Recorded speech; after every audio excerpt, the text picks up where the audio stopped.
결코 정죄할 수 없다. 결코 정죄할 수 없다라는 제목으로 말씀 나누도록 하겠습니다. 로마서를 이렇게 많이들 그 이야기를 성경 중에 성경이다. 그래서 로마서만 잘 공부를 해도 기독교의 기본 진리를 우리가 잘 배울 수가 있습니다. 조금 어렵지만 그러나 집중해서 잘 이 로마서를 여러분들이 배우고 또 읽어나가면 신앙의 어떤 진리의 가장 중요한 핵심들을 놓치지 않고 이렇게 붙잡을 수 있습니다. 최근에 어떤 그 유명한 그 이단이 요한계시록만을 강조를 이렇게 하는데요. 요한계시록을 아무리 강조해도 복음의 진리를 벗어나게 되면 그것이 특별하고 막 이렇게 신비하게 보인다 할지라도 그것을 우리가 복음이라고 할 수 없습니다. 그래서 그 중심을 잡는 가장 중요한 성경책 중에 하나가, 잡아주는 성경책 중에 하나가 바로 이 로마서인데, 로마서의 말씀을 여러분이 잘 공부를 하게 되면 결코 흔들리지 않습니다. 그 중에서도 이 로마서를 성경 중에 성경이다 그러는데 그 중에서도 가장 감동적인 그 한 장을 뽑으라면 저는 개인적으로 오늘부터 우리 한 몇 번 보게 될 이 8장을 꼽겠습니다. 왜냐하면 이 8장 속에는 아주 중요한, 이 로마서에서 중요한 그 선언이 하나가 들어있습니다. 결코 정죄할 수 없다라고 하는 그 1절의 선언이 있는데 바로 이것 때문에 그렇습니다.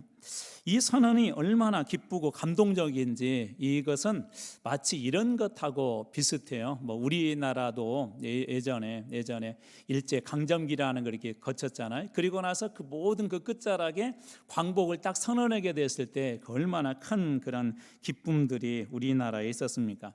여러분 잘 아는 시인 박두진은 그때 해방의 기쁨을 해라고 하는 시에서 이렇게 표현을 했는데요.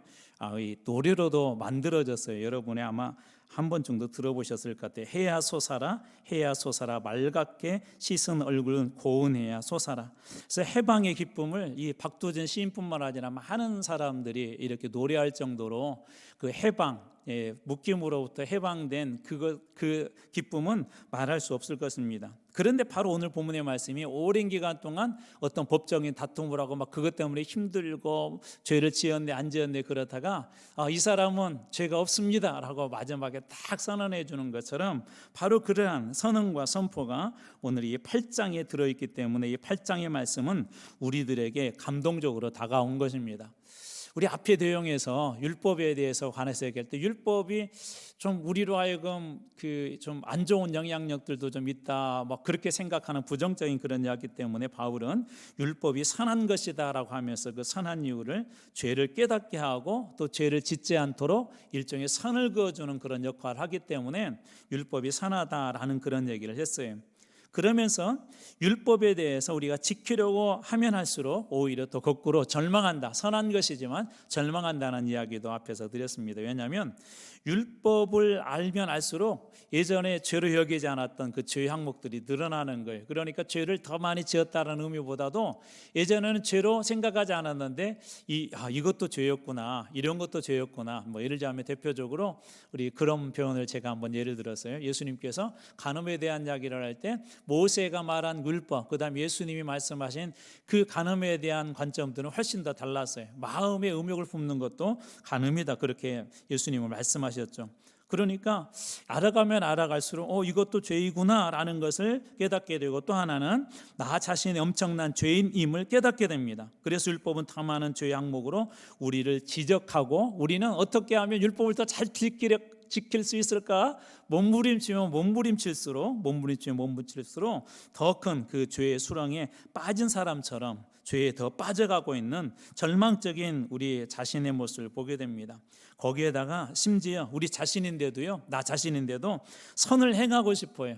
대부분 분들은 다 잘하고 싶을 거예요. 이런 어떤 부분에 있어서 그래도 저 사람에게 잘해주고 싶고 이렇게 잘해주고 싶은데 선을 행하고 싶어하는 나이지만 동시에 악을 더 좋아하는 내 자신이 있음을, 나 자신이 있음을 깨닫는다는 그런 이야기를 지난 시간에 말씀드렸어요. 그래서 이런 것에 대한 그 고민을 했던 한 그 사람이 소설을 썼던 그 대표적인 소설에 대한 이야기도 지난 시간에 잠깐 나눴었습니다. 지킬 박사와 하이드라고 하는 건데 이런 고민에서 시작해 선과 악을 좀 이렇게 좀 분리를 시켜가지고 어떤 원심력 기계처럼 분리를 시켜서 악은 싹 버리고 사람이 선하기만 하면 참 좋겠는데, 근데 불행하게도 그렇게 할 수 없었다는 것이죠. 그 소설이 전해준 이야기도 그런 거예요. 선과 악을 구분을 해서 한편으로는 좀 이렇게 살아보고 싶은 우리의 모습이 있고 또 선하게 살아보고 싶은 그런 모습들이 있지만 결국은 이것을 철저하게 분리해내는데 실패를 하죠. 그리고 결국은 건널 수 없는 강을 건너고 있다는 것, 또 건넜음을 깨닫게 되고 주인공이 자살하고 마는 그 장면으로 그 이야기가 끝납니다. 그 이야기가 보여주는 그림이 바로 우리 앞에 보았던 로마서 7장의 그 이야기였었습니다. 사도 바울은 이런 상태를 이렇게 표현했는데요. 지난 시간에 우리 보았던 말씀인데 로마서 7장 24절을 쉬운 성경으로 제가 다시 한번 읽어드릴게요. 나는 참으로 비참한 사람입니다. 누가 나를 이 사망의 몸에서 구원해 내겠습니까? 율법은 불완전한 인간을 위해서 하나님께서 주셨지만 인간은 그 율법으로 완전하게 될 수 없다는 그런 절망 속에서 스스로 깨달은 게 있어요. 나는 절망적인 사람이다. 나는 비참한 사람이다.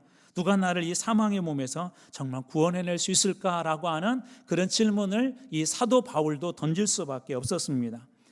하나님께서 우리에게 완전한 율법을 주셨지만 완전한 율법 앞에서 인간은 스스로 의롭게 될 수 없음을 깨닫게 되고 그리고 그것을 통하여서 오히려 더 절망을 하게 되죠.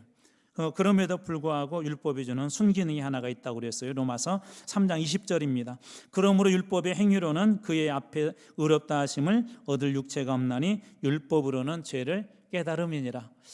율법 앞에서 깨닫는 두 가지가 있죠. 하나는 나는 이 율법으로 절대 의롭게 될 수 없구나라는 걸 깨닫게 되고 또 하나는 율법으로 이것도 죄구나 그것을 깨닫게 된다는 것이 그 율법의 순기능이라고 그랬죠. 그러나 율법이 이 단점이 하나가 있어요. 율법의 단점, 구원의 수단이 될 수가 없어요. 율법으로는 절대 이 구원받을 수 없다는 것입니다. 그러면서 율법은 구원의 수단이 아니라 하나님의 은혜가 우리가 필요하구나라는 걸 깨닫게 해주는, 어떻게 보면 이 절망이지만 긍정적인 절망이 있는 것이 바로 그 율법입니다. 은혜와 구원은 오직 하나님께만 있습니다. 그래서 율법이 보여주는 것은 우리는 하나님의 은혜, 예수님이 필요하구나라는 것을 보여준다고 그랬죠. 인간은 스스로 구원에 이를 수도 없고 죄의 권세를 이길 수도 없습니다. 죄의 권세 이길 수 있을 것 같은데 이길 수가 없어요. 여러분도 그런 경험 있을 거예요. 이렇게 하면 안 된다는 걸 알아요. 내가 이렇게 행동하면 안 되고 이런 말 하면 안 되고 이런 행위를 하면 안 되고, 그런데도 그거에 매여서 자꾸 해내는 우리 자신을 보고 스스로 절망하고 좌절하기도 합니다. 목사인데, 내가 장로인데, 내가 교회 그래도 집사인데, 또 이렇게 세력교인인데, 그렇게 스스로에게 이 절망의 그런 메시지를 던지기도 합니다. 인간은 스스로 구원에 이를 수 없기 때문에, 또 죄의 권세를 이길 수도 없기 때문에, 이 죄의 결과인 사망에서도 벗어날 수 없기 때문에, 그래서 바울은 참으로 비참한 사람이다라고 그렇게 이야기했던 것입니다. 그렇다면 인간은 이러한 비참한 절망의 상태에 그곳에 그냥 머물러서 그냥 끝나야만 할까요? 그렇지 않습니다. 오늘 말씀이 제가 이 로마서 중에서도 또 로마서라고 이야기한 이유가 바로 여기에 있습니다. 이 하나님께서는 비참한 인생, 절망적인 인생으로 이 죄의 문제 때문에, 세상 문제가 아니라요, 죄의 문제 때문에 고민했던 그런 인생이 비참한 인생으로 끝나지 않도록 버려두지 않았다는 거예요. 여기서 우리가 첫 번째 배워야 될 교훈이 있습니다. 하나님께는 모든 것이 다 가능하다는 거예요. 비참한 인생을 어떻게 우리 해결할 수 있을까요? 우리의 인생의 비참한 상황들, 하나님의 모든 것이 다 가능하다면 하나님이 해결해 주실 수 있지 않을까요? 우리 스스로는 이 죄의 권능, 죄의 권세를 끊어버리고 이 선으로 악을 이길 수 있는 그런 스스로의 힘은 없지만, 하나님이 전능하신 분이라면 하나님께서는 이런 문제까지도 정말 가능하지 않을까요? 하나님은 어떤 하나님으로 나타나셨을까요? 창세기 17장 1절입니다. 아브라함이 99세 때 여호와께서 아브라함에게 나타나서 그에게 이르시되 나는 전능한 하나님이라. 몇 세라고요? 99세. 무슨 얘기인지 알겠죠? 지금 여러분들이 아마 눈치 빠르신 분들은 이 17장을 읽으면서 이게 무슨 이야기하고 연결되구나라는 걸 알 수 있을 것 같아요. 무엇하고 연결되죠? 그렇죠. 이삭하고 연결이 되죠. 99세가 되었는데 하나님께서 먼저 딱 선포를 해요. 나는 전능한 하나님이다. 전능, 무엇이든지 할 수 있는 분이시라는 것이죠. 하나님께서는 못할 일이 없다는 거예요. 그래서 이 99세 이 사라는 경수가 끊어지고 이 아브라함은 이렇게 나이가 많고, 그런데 놀랍게도 이 99세에 이삭을 잉태하게 되고 100세 때 이삭이라고 하는 하나님께서 그 아들을 그 가정에 이렇게 허락해 주십니다. 하나님 어떤 분이십니까? 전능하신 하나님이십니다. 무엇이든지 할 수 있는 분이 우리 하나님이시라는 거예요. 한 부자가 하루는 예수님 앞에 이렇게 나와가지고 영생에 관한 질문을 했어요. 선생님, 어떻게 영생을 얻습니까? 너무나도 멋진 질문이잖아요. 그래서 예수님께서 십계명에 나와 있는 일부 이야기를 던져요. 그러자 이 부자가 제가 다 지켰습니다. 그때 예수님께서 이런 말씀을 하세요. 아, 그러냐? 잘했다. 그런데 한 가지 부족한 것이 있는데 내 재산을 다 팔아서 가난한 자들에게 줘라. 그때 이 부자에게 고민이 생겼어요. 그래서 어떻게 했다고요? 근심하며 돌아갔대요.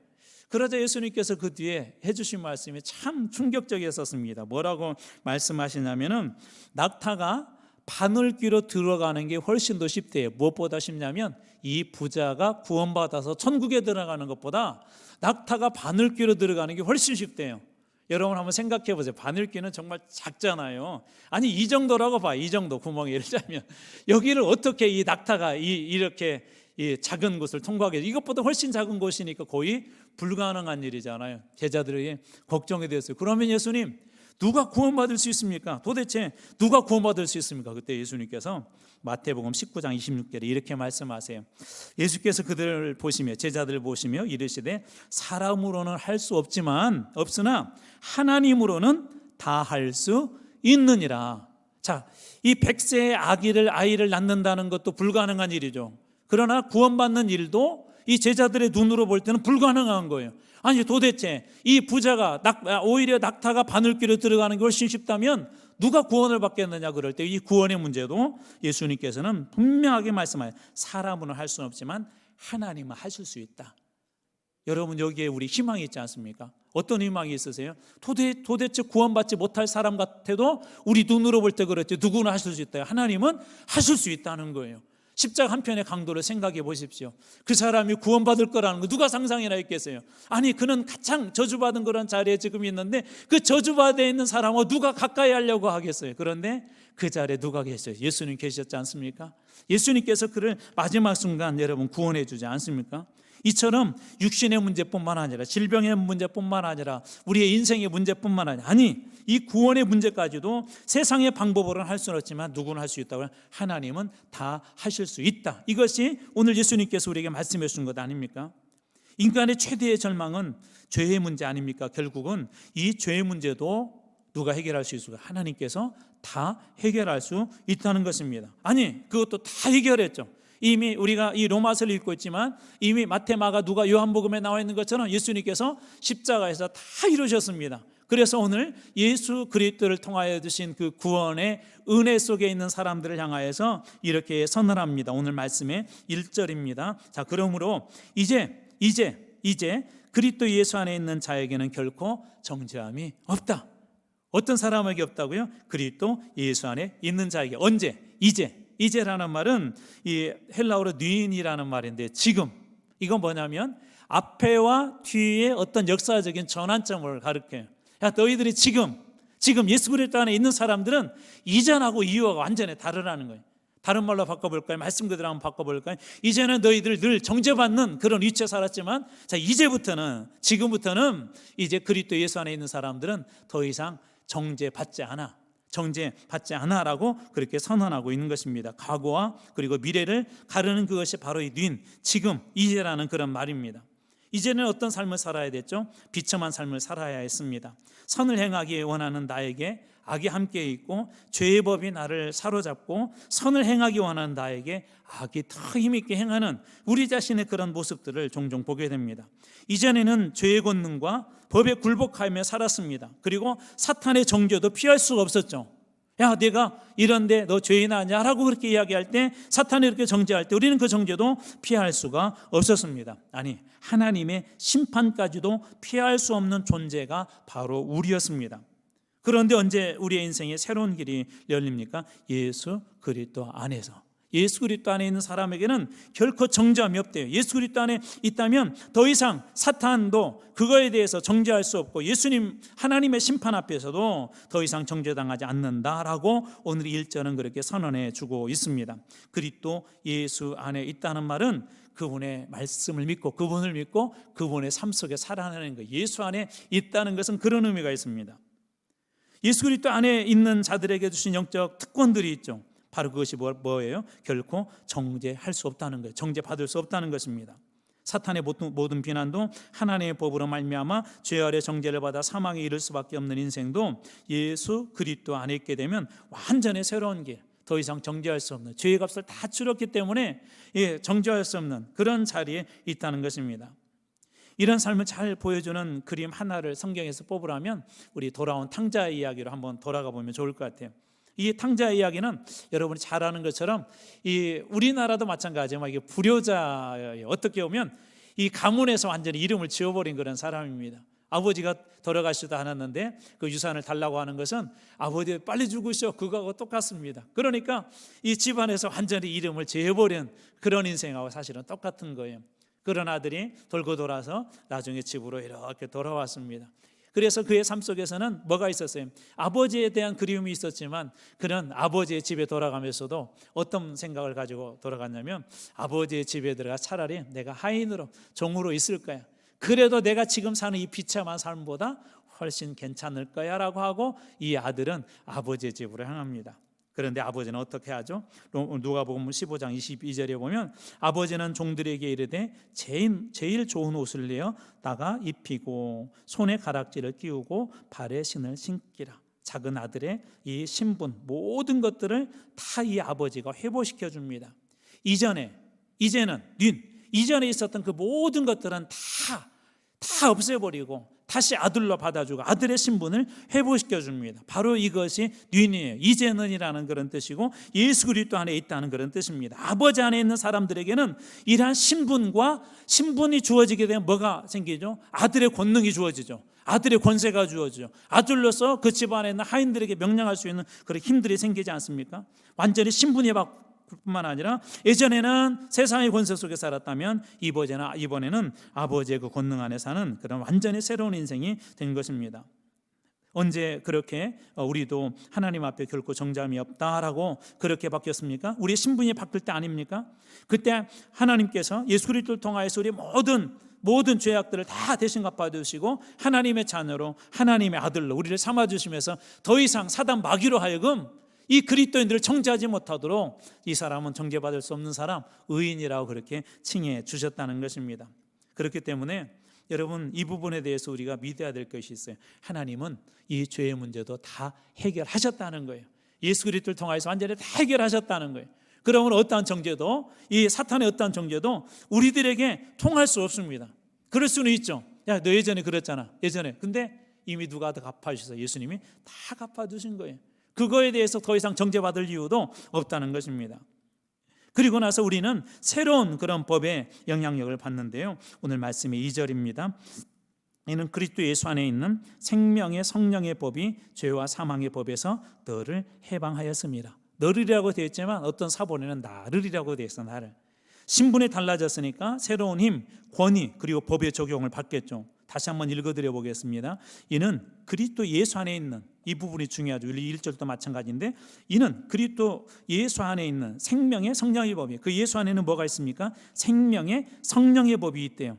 이 법은 어떤 능력이 있습니까? 죄와 사망의 법에서 우리를 완전히 해방시키는 그런 놀라운 힘과 능력이 있대요. 누구 안에 있다고요? 예수 안에 있대요. 어떤 법이 있다고요? 생명의 성령의 법이 있다라고 그렇게 이야기합니다. 죄와 사망의 힘이라는 것은, 법이라는 것은 이런 거예요. 죄의 힘에 의해서 좌지우지되는 거. 그러니까 죄의 힘에 이끌려서 갔던 그런 사람이 이제는 생명의 영인 성령의 돌봄을 받고 인도함을 받는, 생명을 주는 성령의 법, 생명의 성령의 법에 이제 영향을 받는 사람이 되었다는 것입니다. 전에는 죄의 힘에 의해서 그냥 그렇게 살아갔어요. 아까 말씀드렸던 것처럼 그렇게 하고 싶지 않은데 우리가 자꾸 그런 행동을 해요. 그런 악한 말을 해요. 그런 삶을 살아가요. 전에는 그것에 의해서 이게 좌우가 되었죠. 그런데 그런 인간이 죄의 힘을 절대 이길 수도 없었고 그렇게 하고 싶지 않은데 그렇게 할 수밖에 없는 우리의 절망적인 그런 모습을 보게 됩니다. 이게 죄의 힘이에요. 죄의 법, 죄와 사망의 법입니다. 그런데 성령은 이 죄의 힘을 이기게 해주십니다. 세상에는 악한 영도 있고 사단과 같은 그런 악한 영들도 있지만 하나님께서 우리에게 보신 이 성령은 그 모든 것들을 다 이기게 할 수 있는 그런 권능을 가진 분이 바로 우리 성령님입니다. 사탄의 그리고 이 악한 영들의 목적은 참소하고 죽이고 사망에 이르게 하는 것이지만 사탄은 여전히 우리의 과거를 가지고 참소하고 비난하지만 성령은 어떤 분이십니까? 우리로 하여금 생명의 능력을 갖게 하신 분이 바로 이 성령님이십니다. 이제 이 8장에서는 여러분들이 특별히 이 성령에 대해서 좀 주목을 하셔야 돼요. 우리가 읽었던 로마서 앞에 1장에 7장까지 성령이라는 말은, 푸뉴마라는 말은 딱 두 번밖에 안 나와요. 그런데 놀랍게도 이 8장에는 무려 19번이나 이 성령에 대해서 언급합니다. 그러니까 이 성령은 무엇과 관련이 있다는 걸 우리가 알 수 있어요. 구원, 생명, 회복과 관련이 있음을 우리가 알 수가 있죠. 구원과 생명과 연관된 분이 바로 이 성령님입니다. 그래서 우리가 삼위일체 하나님을 이게 짧게 한번 정의를 하자면, 하나님은 어떤 분이죠? 우주 만물을 창조하시고 그걸 주관하신 분이시라면, 그리고 구원을 계획하신 분이시라면, 예수 그리스도는 구원을 완성하신 분이세요. 그리고 성령님 어떤 분일까요? 우리가 구원의 그 은혜 속에 살 수 있도록 적용시켜 주시는 분이 바로 그 성령님이십니다. 그래서 성령은 구원의 영 혹은 생명의 영이라고 그렇게 이야기하기도 합니다. 이러한 내용들은 우리 사도행전이나 성경 여러 곳에서도 볼 수가 있는데요. 초대교회가 아직은 교회로 형성되어 있지 않을 때 어떻게 교회가 형성이 되죠? 오순절 다락방에서 이들이 성령을 받고 나서, 성령이 임하고 나서 교회라는 게 생명력이 있는 그런 교회 공동체가 세워지기 시작합니다. 이것을 무엇하고 제가 대비해서 늘 말씀드렸죠? 아담에게 그 코에 생기를 불어넣으신 것처럼 하나님께서 교회에 생명의 영, 성령을 불어넣으실 때 교회가 그렇게 세워진 것입니다. 이방인의 집 고넬료의 집은 어떻습니까? 그 집안에도 베드로 가서 설교를 할 때 성령이 부어졌죠. 그래서 이 집안에도 오늘 구원이 이르렀다고 이 제자들이 인정하게 된 것입니다. 또 빌립은 어떻게 했습니까? 빌립은 이 광야로 전도하러 가라고 하죠. 그때 성령님께서 그에게 가라고 명령해 주세요. 성령은 구원의 영이고 살리는 영이고 생명의 영임을 알 수가 있습니다. 또 지난 우리 주일 오후 시간에 보았던 에스겔에 나오는 마른 뼈 골짜기에도 이와 같은 그림들이 있죠. 이스라엘 어떻게 하나님께 살려주셨습니까? 이스라엘 살려주실 때 어떻게 살려주셨죠? 마른 뼈들은 죽은 이스라엘을 상징한다고 그랬는데, 생기야 저 마른 뼈들에게 들어가라 명령할 때 생기가 들어가게 되니까 거기에 어떻게 돼요? 힘줄이 돋고 살이 붙게 되고 그 다음에 사람 형상이 되고 일어서는데 극히 큰 군대가 되었다라고 우리 에스겔을 통해서 보지 않았습니까? 바로 그 생기, 바로 그것이 그 영입니다. 영. 하나님의 영은 이처럼 살리는 영이고 생명의 영이고 구원의 영입니다. 교회를 살리는 이 새 영, 이 성령이 필요했던 것이죠. 마찬가지로 오늘 우리에게도 마찬가지입니다. 우리를 살리는 것은 뭘까요? 이 성령의 법의 가장 중요한 그 특징은 뭐냐면 그 안에 생명이 있다는 거예요. 다시 바꿔볼게요. 우리가 살기 위해서는 성령 받아야 된다는 거예요. 살기 위해서는 성령 충만해야 한다는 것입니다. 성령이 없다는 것은 그러므로 이런 거와 똑같아요. 호흡이 없어져 버린 인간, 숨이 없어져 버린 인간, 심장이 멈춰버린 인간하고 사실 똑같습니다. 우리 예전에는 막 성령 받기 위해서 막 금식 기도도 정말 많이 했던 것 같아요. 막 3일 성령 달라고 금식하고, 부흥회가 있으면 막 성령 받지 못하면 혹은 방언 받지 못하면 다 성도를 떠났는데 밤새도록 그 성전에 앉아가지고 막 하나님과 울면서, 하나님 저도 아무개 집사님처럼 성령님 주십시오, 성령 충만하게 해주십시오, 그렇게 울부짖었던 그런 때가 있었습니다. 그런데 어느 순간 우리는 성령 없이 예수를 믿고 있습니다. 어느 순간 성령의 임재하심 없이 예배를 드리기도 하고, 어느 순간 성령 없이 하나님 앞에 나가 기도의 모양은 있지만 하나님의 영이 빠져버린, 생명의 영, 구원의 영이 빠져버린 그런 신앙생활을 하고 있지는 않은지 우리 자신을 한번 되돌아봐야 할 것입니다. 왜 우리는 사도행전을 쭉 보면서 이 성령이 얼마나 중요한지 보고, 또 이 로마서에 들어와서 오늘 로마서 중에 로마서인 이 8장을 보면서도 이 성령에 대한 이야기를 우리는 다시 한번 이렇게 꺼내야 할까요? 왜 하나님께서는 우리들에게 오늘 2024년도에 그리고 이제 6월 달에 다가는 이때 왜 하나님께서는 다시 성령에 대해서 우리들로 하여금 생각하고 고민하게 하셨을까요? 그것은 여전히 오늘 이 시대에도 예수님 시대뿐만 아니라 교회를 살릴 수 있는 것은 하나님의 영, 성령밖에 없다는 것입니다. 성령의 법, 생명의 법, 이 성령의 법이 지배할 때만이 한 영혼이 온전히 구원받은 것처럼 교회나 공동체도 그때 생명력 있는 공동체가 되고 구원의 공동체가 된다는 것입니다. 여러분은 어떤 법에 적용을 받고 있습니까? 죄와 사망의 법을 적용받고 있습니까? 아니면 생명의 성령의 법을 여러분 적용받고 있습니까? 여러분들이 우리 교회 안에서 무엇인가 이 교회 안에 선신하고 또 봉사하고 무엇인가 결정을 할 때 여러분들은 어떻게 결정하세요? 성령님께서 말씀하세요. 성령님께서 그렇게 인도해 주시는 거에 따라 여러분 말하고 그렇게 하세요. 저는 우리 교회 안에 좀 이런 것들이 좀 필요하다고 봐요. 좀 더 하나님 앞에 정말 간절히 매달리고 성령 안에서 하나 되려고 하는 그런 몸부림들이 있어야 됩니다. 특별히 지도자들은요, 예배나 우리 기도 생활을 여러분 게을리 하셔서는 안 돼요. 하나님 앞에 내가 지도자로 쓰임받고 교회 안에서 이렇게 직분자로 쓰임받은 그런 분들은 영향력이 있어요. 여러분들이 의지와 상관없이 영향력이 생깁니다. 그런데 지도자가 돼가지고 그런 성령의 하나님의 영이 없이, 하나님의 말씀이 없이 교회 안에서 내가 무엇인가를 행한다는 것은 얼마나 위험한 것인지 이미 초대교회도 많이 보지 않았습니까? 제사장들이나 바리새인들이 보여줬던 게 뭐죠? 종교적인 힘은 있었고 그들의 지혜의 힘이 있었지만 그러나 예수님까지도 여러분 죽여버리지 않습니까? 왜 그렇죠? 하나님의 영이 없기 때문에 그렇습니다. 여러분 오늘날 이러한 법칙들은 여전히 교회 안에도 유효합니다. 교회를 살리는 것은 생명의 성령의 법이에요. 하나님의 영이 우리 가운데 풍족하게 임할 때 교회가 살아납니다. 여러분으로 살아나는 게 아니에요. 어떤 목사 때문에, 담임 목사 때문에 살아나는 것이 아니에요. 그냥 여러분들이 그냥 단순히 이 성경 읽어간다고 살아나는 게 아니에요. 하나님의 영이 그 속에 들어올 때 그 말씀이 생명력 있게 우리의 삶을 변화시키고 우리로 하여금 일어서게 하고 그 말씀의 능력들을 세상에 나타날 수 있도록 하는 가장 강력한 그 배경도 누가 있냐면 바로 이 살리는 영, 생명의 영, 성령이 있습니다. 그러므로 여러분들은 성령의 이 법 아래 굴복하며 사는 그런 분들이 되길 주님의 이름으로 축원합니다. 그럴 때 여러분도 살고 교회도 사는 거예요. 교회가 진정으로 여러분 부흥하기를 원하십니까?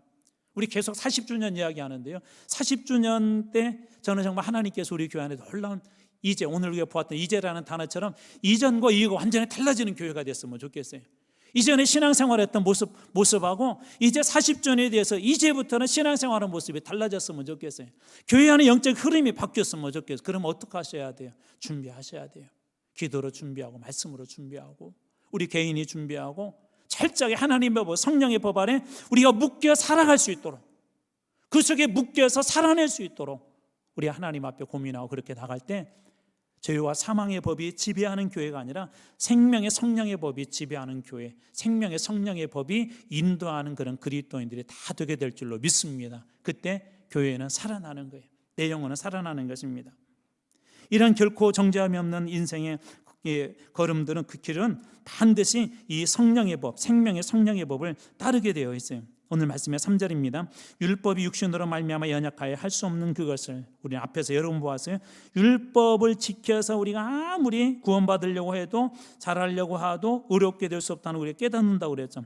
자, 곧 죄로 말미암아 자기의 아들을 죄에 있는 육신의 모양으로 보내어 육신의 죄를 정하사. 죄에 대한 자유는 율법의 순종함으로 절대 얻을 수 없다는 겁니다. 왜냐하면 인간의 본성이 완벽하게 율법에 순종할 수 없기 때문입니다. 죄에서 자유하기 위해서는 죄의 값을 갚아야 하는데 그 값을 누가 갚아주셨다고요? 방금 읽었던 3절 말씀에 보면 예수 그리스도께서 다 갚아주셨대요. 자, 그러면 그 다음 말씀은 이거예요. 그러면 어떻게 살아야 되냐? 예수님께서 다 갚아주셨다면 어떻게 살아야 되냐? 4절 말씀입니다. 육신을 따르지 않고 그 영을 따라 행하는 우리에게 율법의 요구가 이루어지게 하려 하심이니라. 육신을 따르지 않고 무엇을 따라 행한다고? 이제 그런 사람은 그 영을 따라 행한다. 결코 정죄함을 받을 수 없는 사람, 성령의 법을 적용받는 사람들은 육신을 따르지 않고 하나님의 영을 따라서 산대요. 여기에서 율법의 요구라고 하는 것은, 우리에게 율법의 요구가 이루어졌다는 것은, 이 율법이 주는 중요한 목적 중에 하나는 뭐냐면 이 죄를 분명하게 선명하게 드러내게 할 뿐만 아니라 조금이라도 좀 거룩하게 살 수 있도록 이 율법이 규정해 줍니다. 이런 게 거룩한 삶이에요. 그래서 율법의 요구라는 것은 거룩한 삶을 이야기합니다. 근데 율법대로 우리가 거룩한 삶을 살아내기가 어렵다는 거예요. 어렵다는 거예요. 만약에 우리 세상에 어떤 법이 있기 때문에, 이제 법은 어떻게 보면 최소한의 안전장치거든요. 법이 있기 때문에 사람들은 함부로 죄를 못 지쳐. 예를 들자면 경찰관이 저 앞에 있는데, 교통경찰관이 앞에 있는데 함부로 그냥 빨간불에 건너가지는 않습니다. 왜냐하면 그게 법이 정해진 규칙 때문에, 혹은 벌금을 내거나 경찰관에게 이렇게 또 잡히게 되면 좀 부끄러움을 당할 수 있으니까 그런 그 기능들이 분명히 있긴 있습니다. 그러나 그 법이 있다고 해서 대한민국이 완전하게 이 범죄로부터 자유를 얻는 건 아니죠. 그냥 최소한의 안전장치인 거예요. 그럼에도 불구하고 여전히 죄를 짓는 사람들이 있죠. 율법의 요구는 일종의 그런 것들이에요. 아무리 율법이 그렇게 거룩한 삶을 요구하고 있지만 모든 사람들이 그 율법의 요구에 부응하여서 완벽하게 죄를 짓지 않는 그런 삶을 절대 살 수 없다는 것입니다. 그래서 새로운 법, 생명의 성령의 법을 주신 것이죠. 죄의, 그래서 그리스도의 대속과 그 죽음을 통하여서 우리들에게 새로운 그런 법을 주신 것입니다. 그러므로 그리스도인들은 더 이상 육신을 따라 사는 그런 사람이 아니라 영, 하나님의 영, 성령을 따라 행하는 그런 삶을 살아야 한다는 게 이제 8장에서 중요한 그런 내용들이에요. 율법의 요구를 우리가 예수 그리스도를 통하여서 이미 다 이룬 우리들은 새로운 법, 특별히 이 성령을 따라 사는 그런 삶, 그것이 바로 그리스도인들의 마땅한 삶이다라는 게 8장 전체의 아주 중요한 내용입니다. 그래서 바울은 갈라디아 5장 25절에도 쉬운 성경에도 이렇게 이야기하죠. 우리가 성령으로 새 생명을 얻었으므로 성령을 따라 살아야 합니다. 성령으로 새 생명을 얻었으므로 성령을 따라 살아야 합니다. 세상의 법은 어떤 법들이죠? 탐욕과 욕망의 법들 아닙니까? 세상의 법은 어떤 법들이죠? 우리가 완벽하게 지켜낼 수는 없습니다. 세상의 법은 어떻게 보면 우리 의지나 우리가 가지고 어떤 결단으로 이게 지켜내려고 몸부림치죠. 그러나 모든 법을, 세상의 법도 우리 인간은 다 지킬 수 없습니다. 하물며 하나님의 법인 율법은 훨씬 더 그렇습니다. 그런데 이렇게 구원받고 성령의 법의 지배를 받는 사람은 이전하고 다른 것이 있어요. 예전에 내 의지로 죄를 짓지 않으려고 했지만 이제부터는 성령에 의해서, 성령의 감동에 의해서, 성령의 힘에 의해서, 성령의 법에 의해서 살아가려고, 말씀에 순종하려고 몸부림치고 또 그렇게 살아냅니다. 예를 들자면 우리가 잘 아는 이 삭개오 이야기가 여기에 딱 적합할 것 같아요. 삭개오는 잘 아시는 것처럼 그 세례장이었습니다. 그때 당시에 소위 날강도 같은 그런 사람이었었죠. 그런 그 삭개오가 예수님을 만납니다. 그리고 나서 뭐라고 고백하죠? 누가복음 19장 8절에 그의 고백을 한번 들어보십시오. 삭개오가 서서 주께 여짜오되 주여 보시옵소서, 내 소유의 절반을 가난한 자들에게 주겠사오며 만일 누구의 것을 속여 빼앗은 일이 있으면 네 갑절이나 갚겠나이다. 예전에는 삭개오는 어떤 사람이었었죠? 자꾸 움켜쥐려고 했던 사람이죠. 물질이 최고라고 생각했습니다. 그래서 그는 사람들이 강도라고 이렇게 손가락질해도 더 많은 물질을 소유하기 위해서 많은 세리들은 부정과 부패를 저질러서라도 그런 일들을 계속해서 행했습니다. 물질이 최고였기 때문에 탐욕에 사로잡혀 있었고, 그런 죄에 사로잡힌 사람들이 바로 이 삭개오 같은 그런 사람들이었습니다. 그런데 그가 예수를 만나고 나서 이제 바뀐 삶이 있죠. 예전에 움켜잡는 사람이 그 모든 것들에 대해서 이제 놓기 시작하고, 예전에는 남의 것을 약탈하다시피 했던 그런 사람이 이제는 그런 사람들에게 혹시 속였으면 내가 그 사람들에게 가서 갚겠습니다라고 그렇게 변화된 그런 삶의 이야기를 합니다. 이처럼 성령의 법에 적용을 받는 사람들은 더 이상 죄의 권세에 끌려가지 않습니다. 하나님의 은혜와 그 말씀 속에 순종하며 사는 그런 삶이 되어지기 시작합니다. 예수님 처음 불렀던 우리 제자들도 보십시오. 배와 그물을 버려두고 예수를 따랐다고 하는 것이 무엇입니까? 바로 그것은 죄와 사망의 법에 묶여있던 인생들의 모습들 아닙니까? 예전에는 우리가 붙잡았던 것들이 무엇이요? 중요하게 생각했던 세상의 가치들은 무엇입니까? 물질이었었고, 세상의 권세였었고, 성공 아니었습니까? 그런데 죄로부터 자유함을 얻고 이 성령의 법에 지배를 받는 사람들은